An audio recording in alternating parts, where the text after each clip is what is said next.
Vehicles that are built to withstand the blast of a landmine and weapons designed for combat are being used right here in our community. But how those items are used may surprise you. News 18's Holly Campbell investigates how hardware passed down from the military is modified for local law enforcement. Holly. When local law enforcement agencies get equipment from the military, they have to think of new ways to use it. And police say those new creative ways are helping save taxpayers thousands of dollars. M16 rifles are designed for war. More than 100 rifles have been passed down to officers in Tippecanoe County from the Department of Defense in a program that helps supply local law enforcement agencies. But those rifles are modified before they go into the hands of officers. It's a fully automatic weapon when it comes to us, and for a small fee we can buy a conversion kit where we can change those rifles to be semi-automatic and convert them to law enforcement purposes. And with the exception of the rifles that were issued to members of our SWAT or Special Response Team, all of the others have been downgraded and made into a semi-automatic platform. Purdue Police Captain Eric Chin says the rifles are modified with shorter barrels and different bullets. Right out of the crate from the military. And this is the converted version. Again, we added a short. We're not carrying the same bolts that the military may carry. We carry bolts that are designed not to over-penetrate.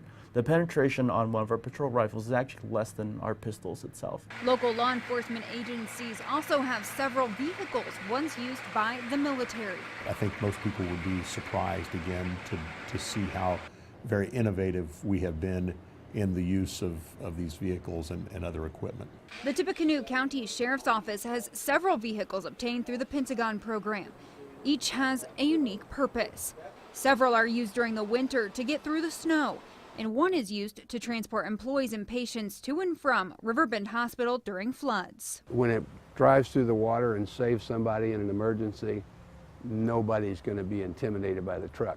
Tippecanoe County Sheriff Tracy Brown says another truck is helping the jail cut back costs. We buy bulk of pork and beans and things like that.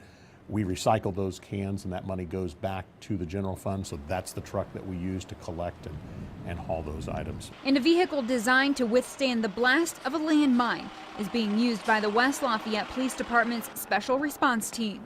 I owe it, the community owes it to those officers to do it in the safest way possible so that they're able to go home that night to their families. And that's the main reason we would obtain a vehicle with armor that is basically a bulletproof vehicle. Chief Jason Dumkowski says the vehicle hasn't been used yet. If the military had not handed down the MRAP to WLPD, Dumkowski says it would have cost about $250,000 to buy an armored vehicle. The vehicle that we obtained that the military was going to scrap was valued somewhere in the range of $500,000 to $600,000, and it's something we wouldn't be able to afford.